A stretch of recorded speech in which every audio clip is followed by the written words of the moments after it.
Hello everyone, and welcome to Fresh Master Channel. Today, we are going to have some story from Reddit.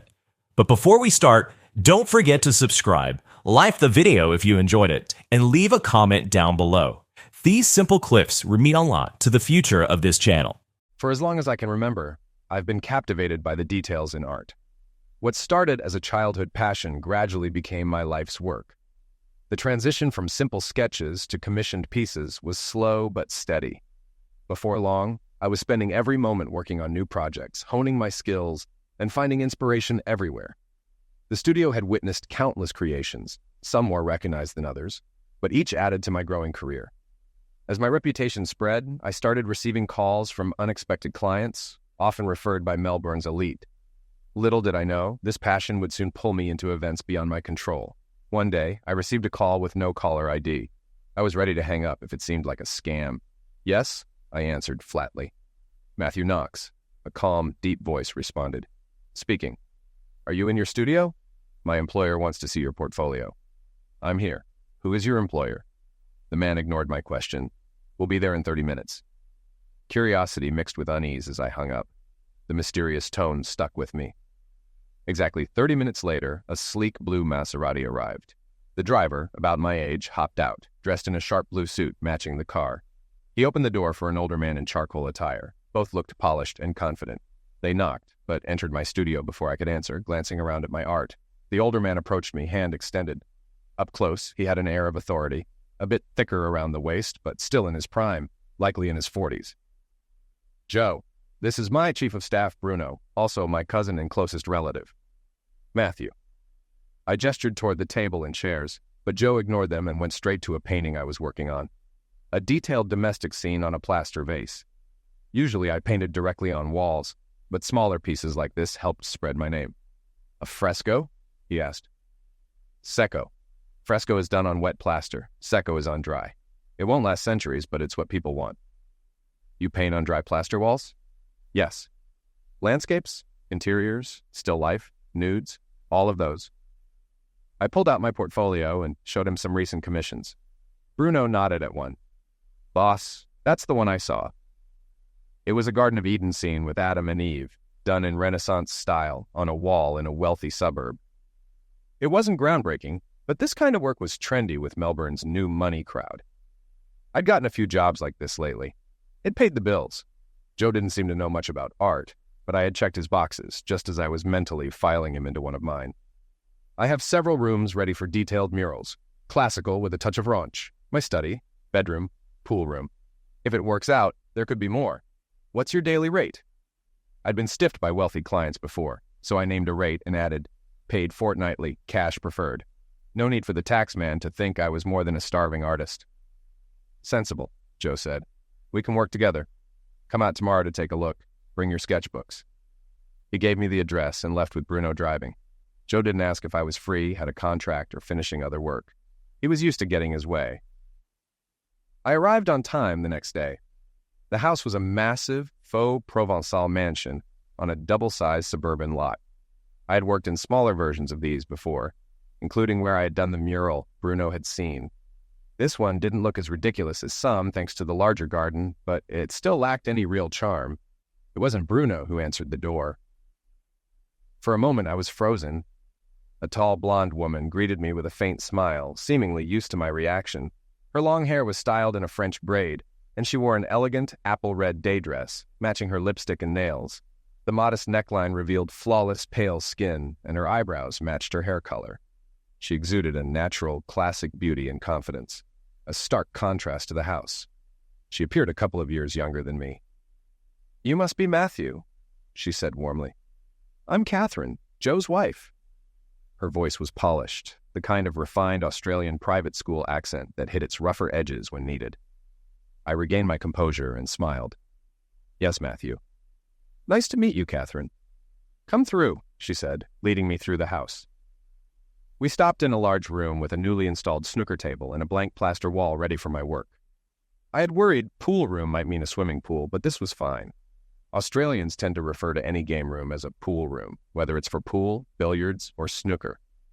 Next is the bedroom, she said, her tone suddenly sharper, though her face remained neutral. The master bedroom had one blank wall, broken by a door likely leading to the walk-in closet and ensuite. A large window on the opposite side provided a view of a small garden crowded with fruit trees. "And Joe's in his study," she added, her voice relaxing slightly, but still with an undercurrent of tension. She knocked on the study door and gave me a small smile. "Joe usually only lets business associates into the study. I'm not allowed in. You're lucky." Her smile stayed, but her eyes turned cold, as if testing my ability to read between the lines. I hoped I'd pass her unspoken test. I gave her a curious look, but Joe cut off any further conversation by throwing open the study door. "Matthew, good," he said, leading me in. He left the door open for Catherine to hear, but didn't invite her inside, and she stayed in the doorway. The study was large, divided into two sections. The front had a small meeting area with plush green leather chairs around a polished table. At the back was a large wooden desk, mostly bare except for a green banker's lamp and an expensive monitor. A heavy safe was built into the wall across from the desk. Another wall, bare and unadorned, was at the far end instead of a window.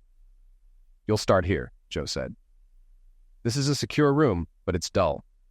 I want you to paint a window with a nice outdoor view, like the Garden of Eden scene, just no nudes. We'll work around each other, but sometimes I'll ask you to leave. You'll have plenty of time." "I can do that," I replied. "In the pool room, paint us playing snooker. You'll meet my associates, so make sure it looks like we're having fun, and make sure I'm winning. I usually do." He let out a short laugh. "As for the bedroom," Joe added, "we have a plan for that. You can do it after the study." He winked at Catherine, who gave a faint smile, though her eyes stayed cold. I paused.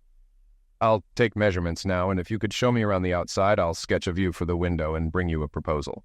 He waved me off. "Go ahead, and Catherine will show you around. No need to show me the sketches. I trust you. But if I don't like it, I might liquidate you." He laughed, but there was a hint of seriousness in his eyes. I knew I needed to tread carefully with him. After taking measurements, I left Joe in the study and went with Catherine. As we headed toward the garden, she sighed in frustration, then gave me an apologetic look. "Forgive me," she said. "You're here for a job, not to witness our little issues." I smiled. "It's not my business. I work in people's homes all the time.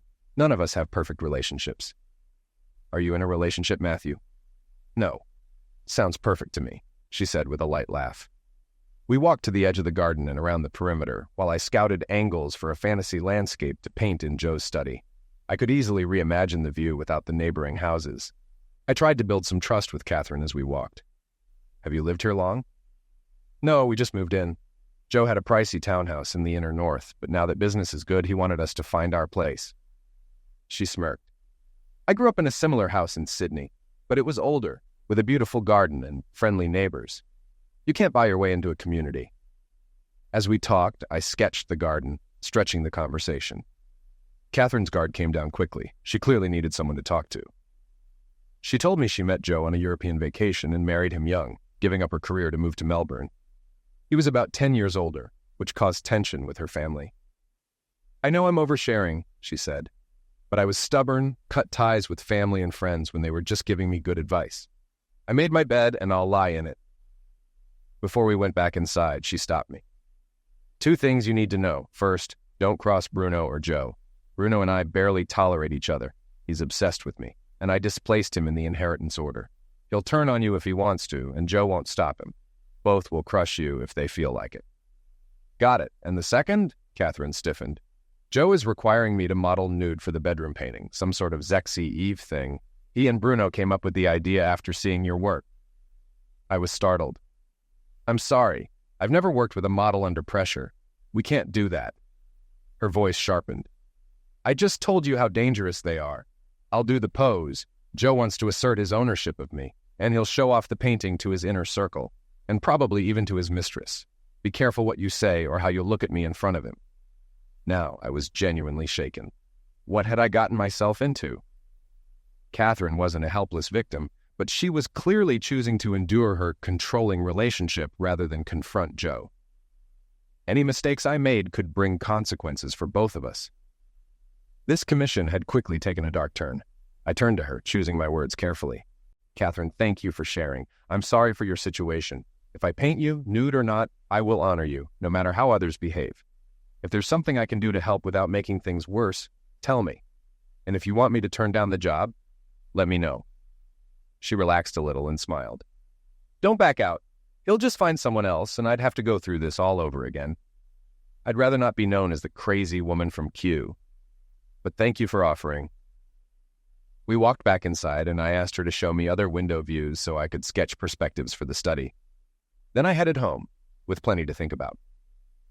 I spent a few days in my studio working on the sketches, then returned the next week with my tools to begin in the study. Joe had moved his desk, but still worked at the conference table while I prepped the wall. The detailed garden scene would take several days. I have a method for working around clients. I wear headphones, not to listen to music, but to discourage conversation. Once they think I'm not listening, they act naturally, which helps me get a feel for the place. Joe did ask me to leave a few times, but mostly left me alone. When Bruno or others came for meetings, they were initially uneasy with me there, but Joe told them to treat me like part of the furniture. After checking on my progress, they would get back to business, which appeared to involve illegal tobacco, vaping, extortion, and protection rackets. Nothing surprising. I didn't approve, but I'd seen it all before while doing similar jobs. Their conversations were full of bravado, though no one dared push things too far with Joe or Bruno. One conversation stood out when Bruno asked Joe if there were updates on that certain matter. Joe quickly cut him off with a "not now" and took Bruno out of the room to talk. This made me pause. They hadn't been shy about discussing other crimes in front of me, so what made this so sensitive? I filed it away along with Catherine's warnings. There was also something that amused me, though I couldn't use it without risk. Joe frequently accessed the large safe in the room when others weren't around. He seemed to store cash, jewelry, and important documents there. Since my back was turned and I acted oblivious, he didn't make me leave the room when he entered the key code. He had a habit of muttering the numbers to himself, and by the end of the week, I had memorized the code. Catherine appeared most days. I brought my lunch and ate in the garden, and she often joined me, clearly bored. I learned she had a business degree from Sydney University. I was naive, she said quietly. I thought I was marrying into a glamorous family and could help Joe grow his business. But he's shut me out. My job is to be decorative and have children, though we have none because Joe's infertile. He won't admit it, but I've been tested. So I'm wasting my youth to make a minor crime boss look good while dealing with creepy Bruno, who leers at me and tries to worm his way into Joe's business and life. What do you do with your time? I asked. I socialize with the other wives. They talk a lot about their husband's business, so I've learned more than they realize. Joe occasionally takes me overseas, but he controls my passport and money. I host events, look attractive, and act gracious. On Fridays, Bruno drives Joe to his mistress up north and brings him back the next day or Sunday. I stay here, trying not to seethe, dreaming of escaping and starting over. She paused, then added, "But I've done nothing. I can't even have an affair. I'd be dead in a week. So it's just me and my thoughts." I held back a laugh, knowing this conversation was heading into dangerous territory. "I'm sorry to hear that," I said. "Thank you for trusting me. It doesn't sound like it's even safe to offer you my help." She laughed and shot back. "I bet you know your way around better than some, and I'm sure you don't fire blanks either." I smiled, then stood up to head back inside to work. By the following Tuesday, the mural in the study was finished. It depicted an Australian Eden, with a view through a window that transitioned from a suburban garden to the Australian bush. Cockatoos perched on nearby trees, and distant specks suggested eagles near the mountains. I was proud of it, and Joe was too. He called Bruno in to praise him for finding me, and even invited Catherine to take a look. She offered polite compliments, though I could tell she wasn't thrilled about the next project. After some back-patting, Joe got down to business. "Bruno, give Matthew a week's bonus. We take care of our people. Matthew, take tomorrow off and come back Thursday to discuss the next mural." I packed up and headed home, thinking about how to approach the next challenge. Since Joe didn't know Catherine had warned me, I would need to manage my reactions carefully while offering a plan that could preserve her dignity. The next day, I visited the National Gallery, reflecting on how models and artists work together. I was comfortable with nude modeling, but this was different. Catherine resented the situation. I considered quitting, even though Joe was paying well. I doubted Joe would resort to violence, but he might retaliate against Catherine if he suspected she had spoken to me.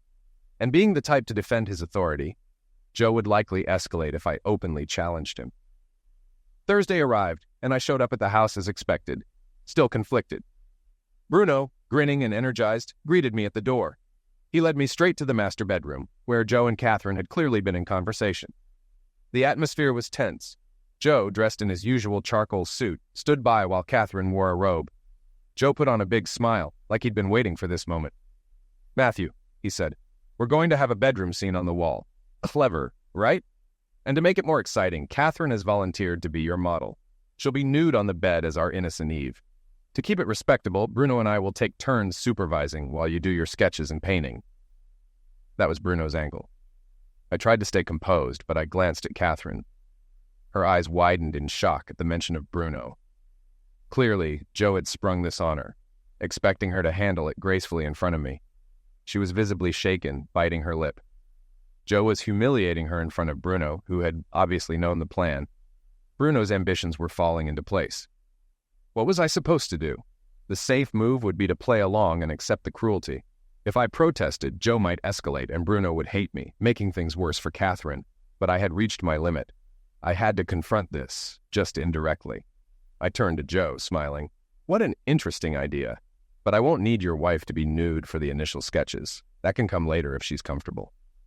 I added, "Boss, could we have a quick chat in your study about a technical detail?" I walked out, hoping he'd follow. Surprisingly, he did. Once in the study, he was clearly annoyed, but kept his composure, arms crossed and stony-faced. I seized the moment. "Joe, you hired me as an artist, not a marriage counselor.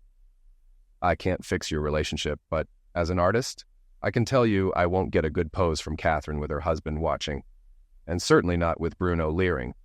If she's uncomfortable, the painting won't be worth doing. Unless Catherine specifically asks for you to be present, I suggest you let me work with her directly, in whatever pose she's comfortable with, nude or not. I'll respect that she's your wife, but you need to let me do my job." He stared at me, and I braced for an outburst. But after a moment, he smiled and forced out one of his short laughs. "You've got guts. No one questions my judgment or my marriage and stays in my employ, or alive," he added thoughtfully. I held his gaze. "Fair enough," he said. "I'll trust your artist's judgment." He gave a sarcastic bow. "But that painting better be damn good." I nodded and turned to leave. "Tell Bruno to come here," he said. Ouch. I returned to the bedroom and passed the message to an on-edge Bruno. I knew I hadn't made a friend by blocking his power move. I quietly told Catherine about my conversation with Joe. "I hope I didn't make things worse." "No, that's good. Thank you. I was about to break. Posing in front of that leering creep would have destroyed me," she said. "But if I refused, Joe would have hit me." I winced. "Let's talk about ideas for the painting," I said. "We can't do the same trick as the study with the real window here, but maybe we could show two worlds, one through the real window, and one in a fantasy scene, with the model choosing between them." "That works," Catherine said. "And if I'm nude, I won't just be lying there waiting for a man. I'll be deciding on my own terms." Instead of rushing back to the studio, I stayed to discuss more options with her. We'd need to run the idea by Joe, but I wanted to ensure Catherine had input. It was still a terrible situation, being objectified in her own home, but the more control she had, the more she warmed to the idea of making a statement through the painting. Of course, Joe wouldn't catch all the subtle messages, so we had to balance it with his expectations of an erotic scene. By mid-afternoon, I had stayed much longer than planned, so I decided to check in with Joe. I knocked on the study door and he let me in. He was alone. I jumped right in. "Joe, I was out of line earlier, and I apologize. I've been discussing the painting with Catherine, and we have some good ideas that she's on board with. I'll start sketching them." He looked at me and said, "Sit down, Matthew." We both sat, and he seemed more reserved than usual. "I've been thinking about what you said," he began. "Yeah, you were rude, and it's not your place to criticize my marriage. But you made me think. Mentioning Bruno shook me. You were right, there's an issue there. When I told him he was off nude wife watching duty, he nearly lost it. At his boss, I sent him home to cool off, and I'll make some changes around here." I nodded. I doubted Bruno would back down, but this might be a test of Joe's commitment to respecting his wife. I left, feeling like I might live another day or two. Over the next few days, I worked on sketches and eventually came up with a final idea to show Catherine and Joe. When I arrived, they greeted me together. Bruno wasn't around, but that didn't mean much. I spread the sketches on the bed, and Catherine approved immediately. After some hesitation, Joe agreed too, then gave me a formal nod and left the room. "When do you need me to pose?" Catherine asked. "And how should I prepare?" "In a few days. I said. "I'll set up the structure first, then I'll need you for a few sittings. I'll help make sure your hair looks like you've just woken up. No makeup, but you can keep the apple red nails." I paused, then continued. "I'd also prefer if you weren't too trimmed down below, but if it's too late, we'll make it work." She laughed. "Glad you told me. I'll cancel my appointment. No problem."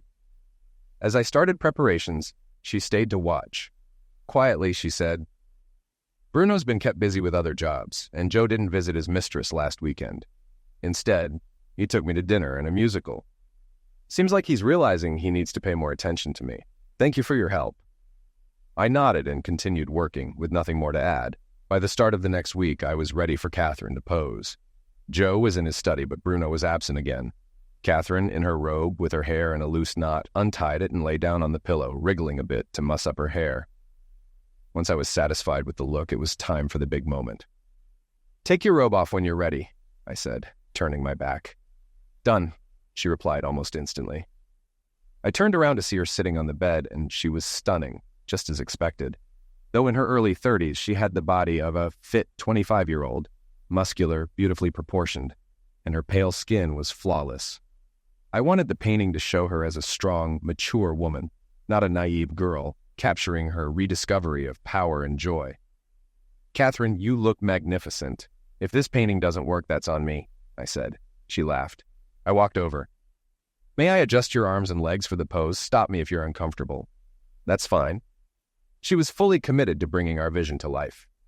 It took some time, but I positioned her in a dynamic pose, halfway through springing from the bed, eyes toward the fantasy garden next to her, with an expression of joy. One foot on the floor, the other on the bed, her legs slightly spread, though the angle wasn't fully explicit. It would be a tough pose to hold, but we aimed for a confident, active look. We got to work.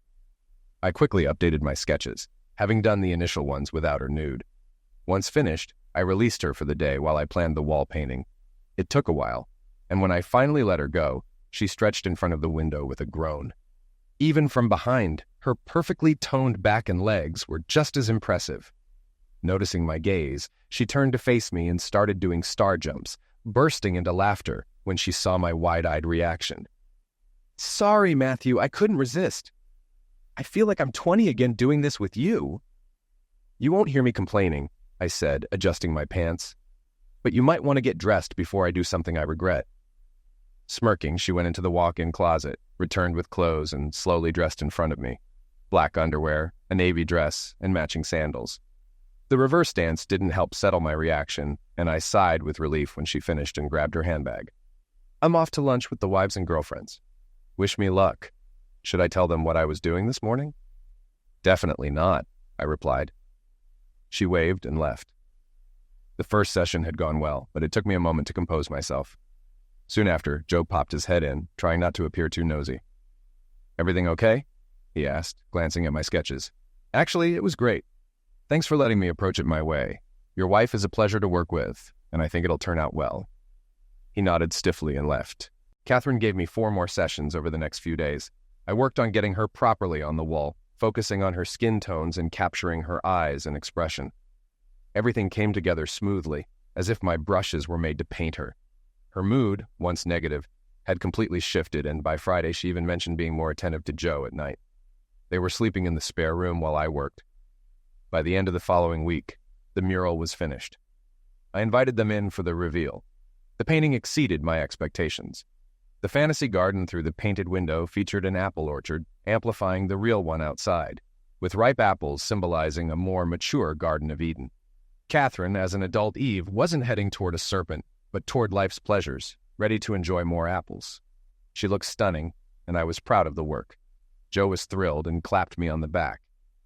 "You've earned another bonus and a couple of weeks off. I've got business to handle, so it's not convenient to have you here. When you return, you can start on the pool room mural." Things went downhill after that. Near the end of my break, I got a text from an unknown number. "Be careful when you come back. Business problems. Mood is soured. B is back and fighting with J. Watch yourself." C double quote, my heart sank.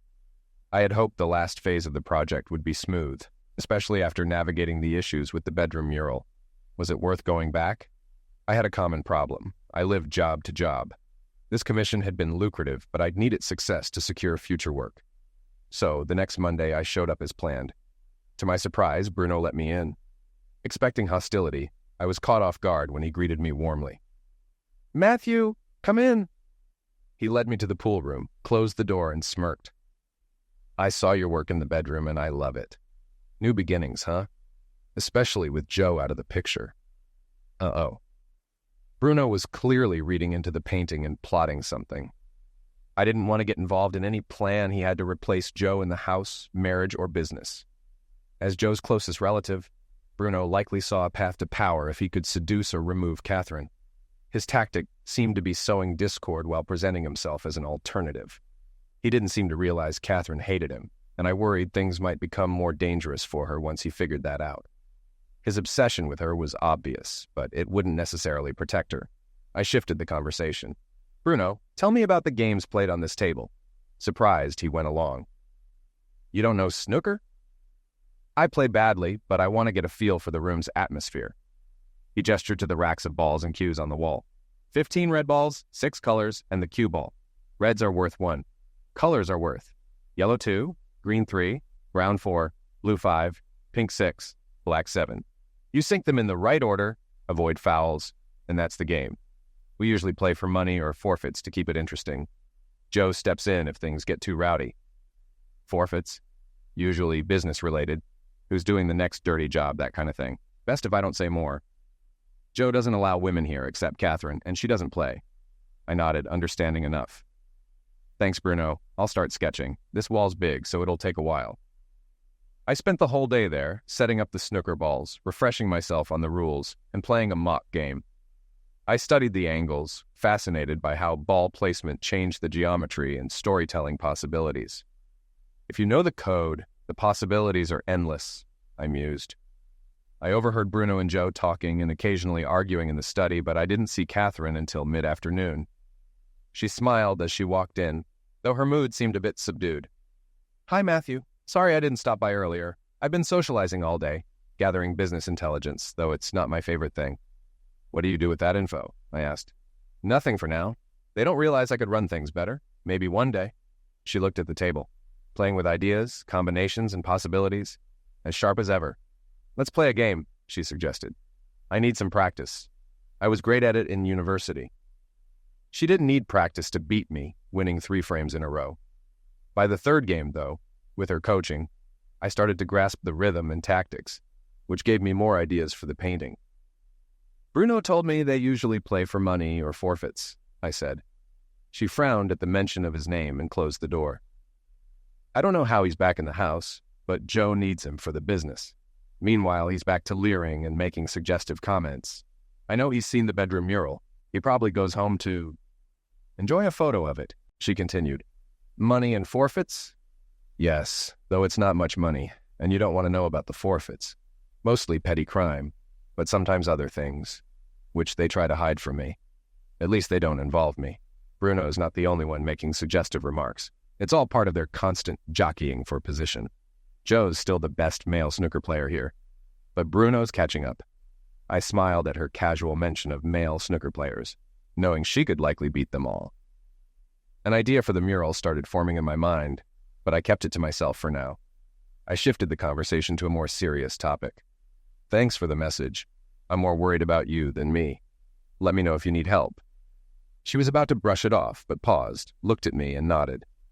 "Actually, Matthew, if you could do most of your sketching here instead of at your studio, it would be comforting." She hesitated before choosing the word, clearly thinking ahead about the week. She smiled and left the room, and I returned to my sketches until it was time to leave. I didn't see Joe, but I could hear him and Bruno talking in the study as I headed out. The week passed slowly but steadily. By Wednesday, I had developed 2 concepts for the mural and began sketching them out. Joe checked in a few times, and I showed him the one I had made the most progress on. I kept my alternative idea to myself as it was still in the early stages. Joe seemed satisfied with the main concept, gave me a pat on the back, and left me to it.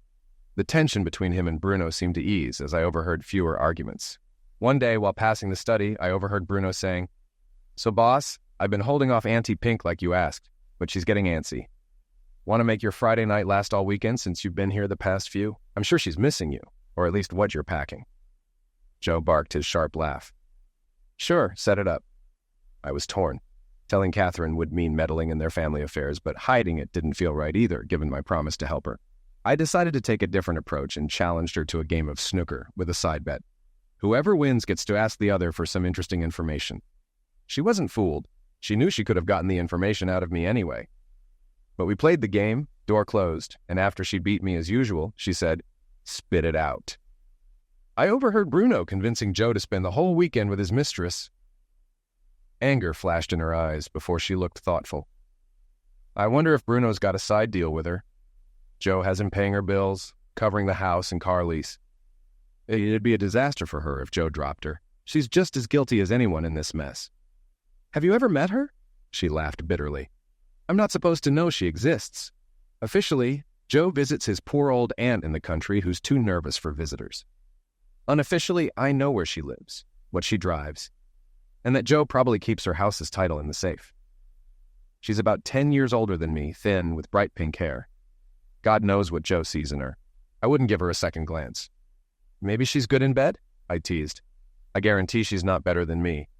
Maybe she's just better at flattery. By Friday, Joe and Bruno were close again, with laughter coming from the study. Joe was all smiles when I saw him, clearly having worked through their business issues. Bruno was back in control, and Joe's renewed focus on his marriage seemed over. Catherine was tense, but tried to hide it around others. I was now working directly on the pool room wall, still deciding between two designs, though the key elements were the same. Catherine, noticing my two variations, examined the second one closely. It showed a shot in the final sequence of a frame, where only the colored balls remained. That shot would be a foul, she said, raising an eyebrow. I met her gaze. Yes, if the rules still applied. When would the rules not oh? She stared at me, realizing. I keep underestimating you, Matthew, so do they. But I learn. She thought for a moment, then spoke decisively. I want you to leave at your usual time today. Wait nearby for my text, then come back through the side door. Park on another street. Can you do that? I nodded. I waited nervously at a nearby bar, having changed into regular clothes. I knew Catherine wasn't inviting me back for anything romantic, but to be there while she handled whatever was unfolding. I wasn't sure of her exact plan, but I knew she'd considered different outcomes and wanted me for backup, given I already knew some of her secrets. Knowing them was risky, but I had already chosen my side. It didn't take long. Her text read, as discussed. I headed back to the house. She was fuming when she let me in. I should be used to it, but I hate them, she said. 3 weeks ago, I thought Joe and I were getting back on track.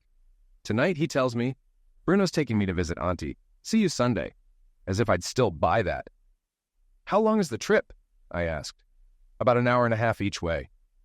After a moment, I recited a string of numbers. What's that? She asked, confused. If I'm right and he hasn't changed it, that's Joe's safe code. She stared at me, then burst out laughing. Let's try it. We moved to the study. Joe had packed away his papers, leaving the door unlocked, trusting the safe. I punched in the code, hit open, and the safe unlocked. Inside were 2 shelves. The bottom held jewelry boxes, gold bars, and stacks of cash. Joe had more money than I'd thought, likely the business's working capital. The top shelf had documents, passports, notebooks, and folders, probably property deeds and other important papers. On the far right was a small black case. I glanced at Catherine for approval, then pulled it out and handed it to her. Inside was a hand tool and ammunition. She grimaced and handed it back for me to return. Catherine's eyes gleamed. Matthew, this changes everything in our favor. She suddenly hugged me tightly and kissed me on the lips. We stayed there for a minute, swaying, and I have to admit I enjoyed the unexpected kiss. Hour, I thought.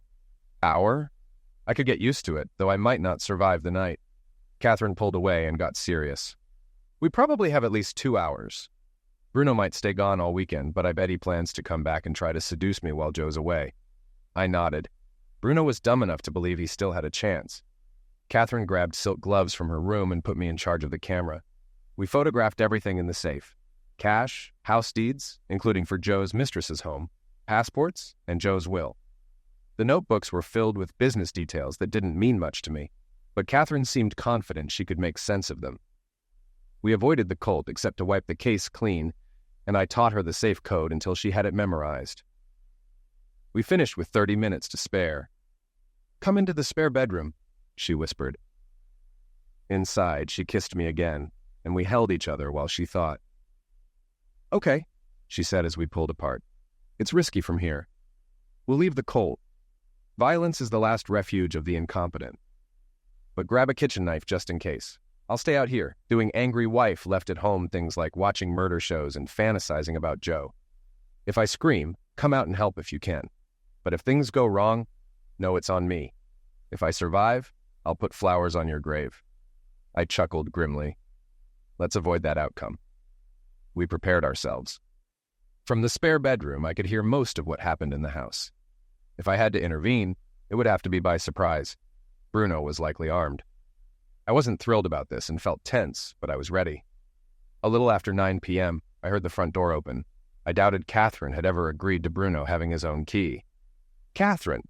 Bruno called, and I heard a staged shriek from the lounge as she pretended to be shocked. She met him in the hall. "Bruno, what's going on? Has Joseanne had an emergency?"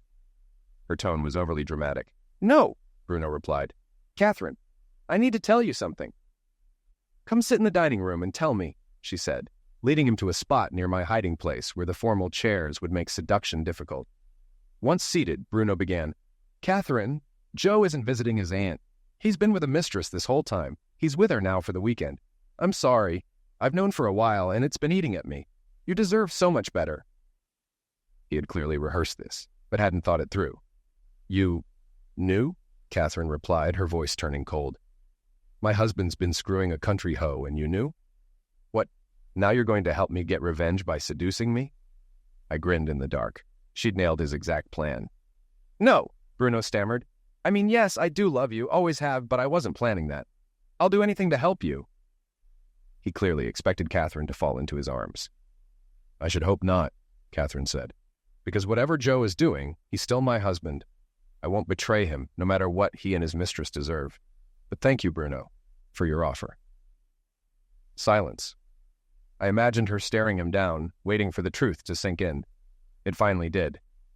"Catherine, surely you don't mean—" "Bruno, do as you please when you leave, but I have nothing more to say to a man with no courage."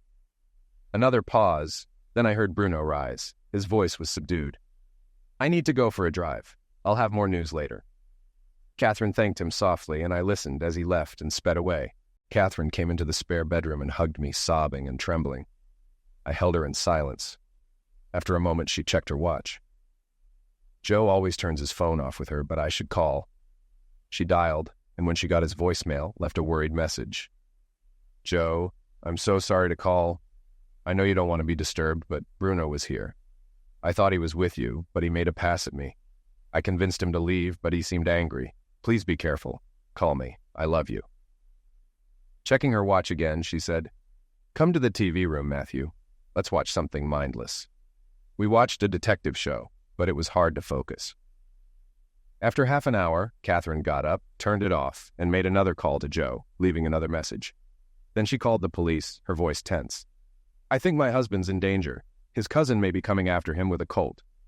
She gave them Joe's location, then hung up, crying after getting a promise they'd update her. We waited.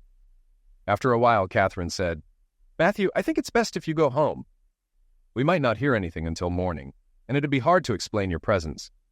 Thank you so much, but don't contact me unless it's urgent." I was worried, but agreed. She hugged me, and I left, though I couldn't sleep.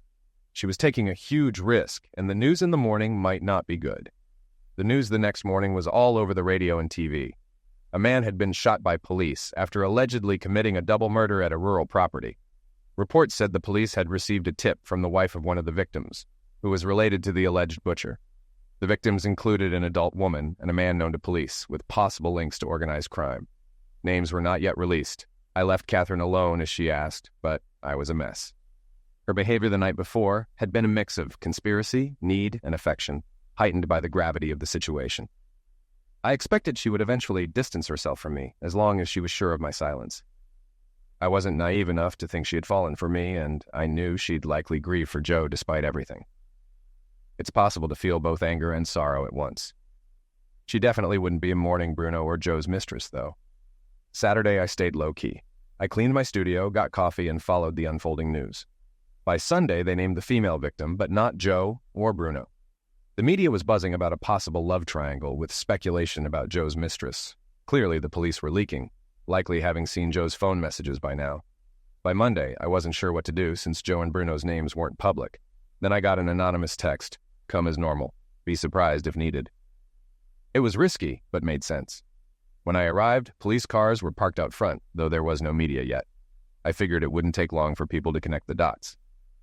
I went to the door as usual, but it wasn't Catherine who answered. It was an older woman, around 60, blonde with natural gray streaks, looking sharp and composed. "You must be Matthew," she said warmly. "My daughter has told me about you. You're part of her small circle of trust. I'm Barbara. I came down from Sydney yesterday." "Pleased to meet you, Barbara," I said, though I'm sorry it's under these circumstances. She gave a quiet, scornful laugh. "I'm not sorry." Then glancing over her shoulder, she whispered, "Not here." "Wait."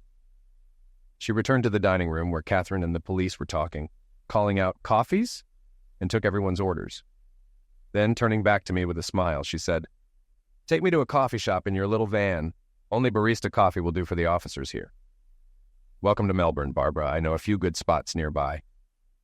Once we were driving, she opened up. "Those two were toxic, and I'm glad they're gone. The police don't seem too upset either, though they'll investigate, especially since there's a woman involved. I don't want the details, but if you had a hand in getting rid of them, you're in my good graces. I'll even forgive you for painting my daughter undressed on that bedroom wall." I was relieved and amused. Good thing. I hadn't considered her mother seeing the painting. I thought the husband and cousin were the extent of my trouble. For the record, neither Catherine nor I had anything to do with the 3 deaths.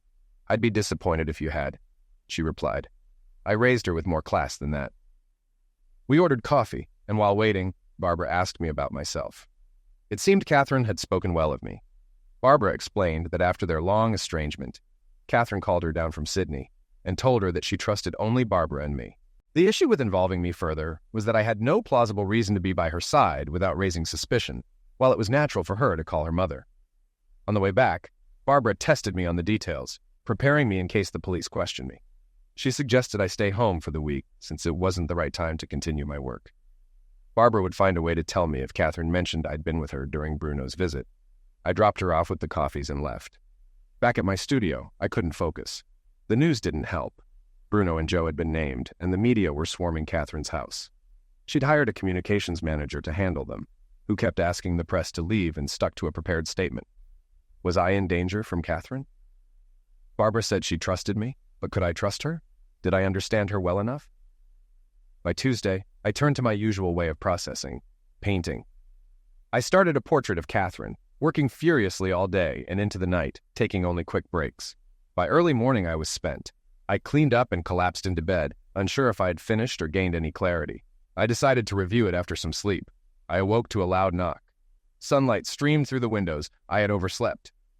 "Hold on," I called, throwing on a shirt and running my hands through my hair. A second knock came just as I reached the door, assuming it was the police. It wasn't the police. It was Catherine and Barbara, waiting patiently with 3 coffees and some muffins from the same place I had taken Barbara before. They were both smiling. I was surprised, but managed to gesture for them to come in and offered them seats at my small table. I quickly grabbed a cloth from the kitchenette to wipe it down. They hadn't moved from the door, still holding their coffees and staring at the canvas I'd worked on the night before. "Oh," I said, embarrassed. "It's a work in progress, Catherine. Sorry I didn't ask. I'm not sure if it's any good." "Are you kidding me?" Catherine exclaimed. Barbara, still examining the painting, said calmly, "Language, Catherine." "Matthew, don't worry. It's good. Very good."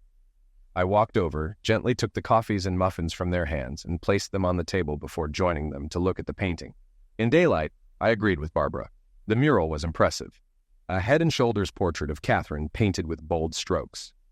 Unlike my mural showing her joyfully looking out the window, this painting captured her in motion.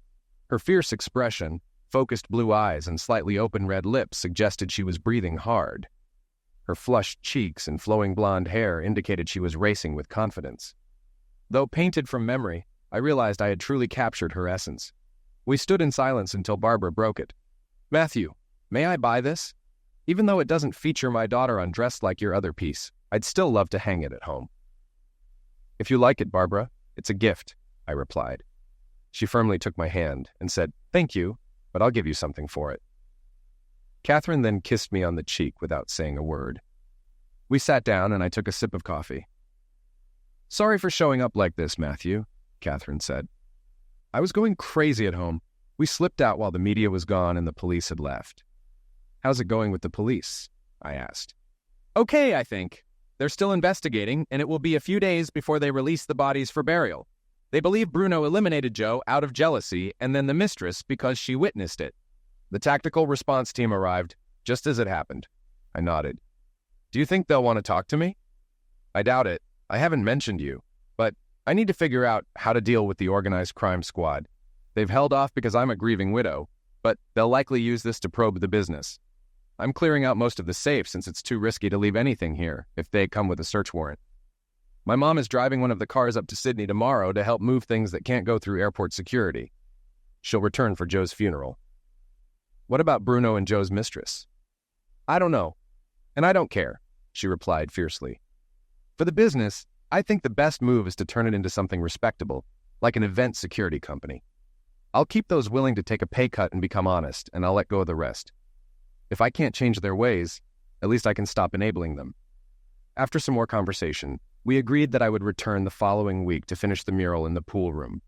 Despite everything, Catherine wanted it completed and insisted on using the alternative design I had shown her, even when I raised an eyebrow at the risk. I worked on the mural all week while events unfolded around me. Catherine was busy managing business issues, interviewing Joe's team, consulting lawyers about Joe's estate, and organizing his funeral for early the following week. She asked me to stay away from the funeral, even though she would probably appreciate my presence. She and her mother, who flew back from Sydney, attended and held a subdued wake for the family. Bruno was not mentioned, but Catherine acknowledged Joe's mistress by referring to the other life unfairly cut short during the service. Though she felt conflicted, she wanted to ensure the mistress had some dignity in death and sent an anonymous donation for her funeral costs. I only learned the woman's name from the newspapers. Actually, her name was Laura. She had a loving family and did what she could to get by. I had chosen my side and understood Catherine's rage, but I acknowledged Laura. The week after the funeral, I was done. Barbara had gone home and I packed up my gear. Catherine was cordial and open, but very busy, so I kept my distance unless she wanted to talk. On a whim, I left one thing behind. There was a rack of snooker cues on the wall with a shelf for chalk and a wooden triangle. After signing my name on the mural, I cleaned my brush and propped it carefully next to the triangle. I went to the study to say goodbye, assuming it would be the last time. Catherine was on the phone, but signaled for me to wait. I wandered over to my mural, reflecting on everything that had happened since Joe and Bruno showed up at my door. This commission had been unique, and I doubted I'd ever take on another job where my employers were liquidated. Still, I was proud of my work. When Catherine finished her call, she came over, put her hands on my shoulders, and looked into my eyes. "Matthew, there's so much I want to talk about, but now isn't the time. I've been overwhelmed, and I need to clear my head. Can you be patient with me? I promise I'll follow through. It might take months, but it will happen." I smiled. "Of course." She hesitated as if battling something inside, then pulled me into a long hug. "If you get impatient, come by, and I can at least give you more of these," she murmured in my ear. 6 months later, I received an engraved card from Catherine inviting me to the grand opening of the murals at the residence. I was asked to RSVP for drinks, dinner, and dessert, and to dress semi-formally. Intrigued, I RSV'd. Was she making a social occasion out of my murals? Over the past 6 months, I had worked well, completing surprise commissions for wealthy residences in Sydney that paid handsomely. Each time, I was asked to create something surprising that reflected the homeowners' personalities. I had generally played it safe, but felt more confident with riskier themes now. Still, I didn't think I had gained any fame that would warrant a crowd. When I arrived on time, I noticed there were no other cars parked on the street. However, the house was brightly lit, with fairy lights illuminating the path to the entrance. I knocked on the door, curious. Catherine opened it, wearing a red evening dress that reminded me of our first meeting. "Matthew," she exclaimed, hugging me and kissing me on the lips. "Right on time. I seem to be the first one here." She stepped back with a smile. "There is no one else. Come to the study for drinks before the main course." In the study, 2 glasses of champagne awaited us. She had arranged a 2-seater couch in front of the mural, and we sat together as she updated me on the past 6 months. The business transition had gone well. She now had a thriving security and events company, with most of Joe's former staff retraining in their new roles. I had to let some people go at first, and a couple couldn't keep it together, but I'm very pleased. Plus, the crime squad is leaving me alone. After our drinks, she led me into her bedroom, where another two-seater was set up facing a second mural. She excused herself briefly and returned with a beautifully prepared chicken mignon, roasted vegetables, and a glass of Australian Riesling. We sat side by side, our legs touching, enjoying a comfortable silence as we ate. After finishing, she leaned back with a sigh, snuggled up to me, and began to speak. I don't know if you realize how important this mural was and your role in it. You took a big risk with Joe and Bruno, turning this painting from an act of control into something else. I replied, if you hadn't taken ownership of it, things would have ended very differently. Plus, you're a fantastic model. If you weren't a successful businesswoman, I'd be begging you to pose for me more often. She smiled. Who says I won't pose for you again? She stood up and moved the table aside, ignoring my offer to help, then turned to face away from me. Zip, please, Matthew, and you may touch. She glanced back at me. It's still your move, Matthew. She stood up, wrapped her arms around me, and kissed me passionately. Looking back with a smile, she said, we're going to the pool room now for dessert. I followed her down the hallway, captivated. In the pool room, a two-seater faced the mural with a small table in front. She excused herself, returning a moment later with delicate crystal bowls of dark chocolate mousse topped with raspberries and cream. We sat close together, feeding each other the dessert slowly. My paintbrush remained on the shelf beside the triangle in chalk. Carefully breaking away from Catherine, I retrieved it. Close your eyes, Catherine, I instructed. She smiled and complied. Instead of tickling her with my fingers, I used the fine sable brush for the lightest touches. I started at her forehead, glided across her eyelids, and circled her mouth. Catherine gasped silently. Her eyes opened, and she quickly grabbed my brush to stop the teasing, sitting rigid as waves of pleasure washed over her. Once her shudders faded, she motioned for me to sit again. I don't have any protection. I should have thought of that, but I assumed this was a public event. She chuckled. Tonight, I'm happy to take the risk, Matthew. You can come inside me, but there's no rush. She leaned in for a kiss, and we gently explored each other. Eventually, she got off me and faced the mural. We looked at it together, rocking back and forth as we slowly built our intensity. The mural depicted a player's perspective taking a shot, with the cue lined up on the white ball. In the background, blurred faces watched, while blue, pink, and black balls were positioned behind the white ball, the final shots of the frame. As Catherine pointed out, the balls were arranged so a well-placed shot could sink all three into different pockets, but that would be a foul in snooker. More eye-catching than the balls were the hands holding the cue, dominating the foreground. They were pale and elegant, with faint lines suggesting old scars, yet still youthful with smooth skin and beautifully shaped apple-red nails. On her left hand were an engagement ring and a wedding band that fit a bit loosely. The real Catherine no longer wore her rings, perhaps symbolizing the cost of that foul shot. A perfect, legal shot might have meant she was free from Bruno's pursuit, with Joe begging for forgiveness and both Bruno and Laura out of the picture for good. But sometimes, you only get one imperfect shot, and you take it, for better or worse.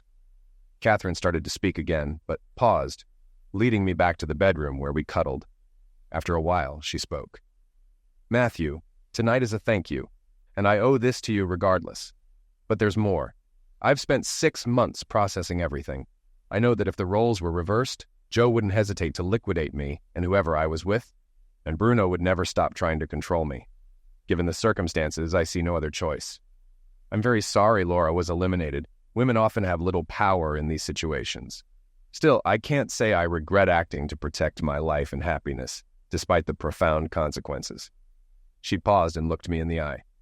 That said, I can't stay here and ignore the blood on the floor. I'm selling the business and this house, moving back to Sydney to start fresh. I know it's a lot to ask, but would you consider coming with me?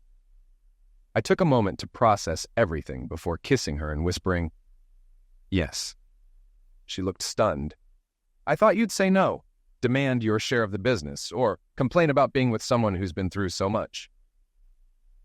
I only want the chance to paint you again. Anything else is an unearned gift. She pulled me into a long embrace and then chuckled softly. What's on your mind? I asked. I don't want to cover the murals.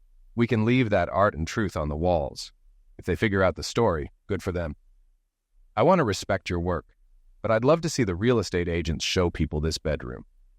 Maybe I could paint some fig leaves, I suggested. No, leave it as it is, she giggled. It is what it is. Maybe in 50 years I'll come back with sagging bosoms and wrinkles and ask if they want to update the mural.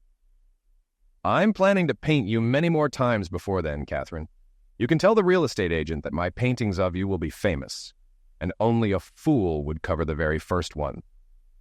She laughed again, and we fell into each other once more.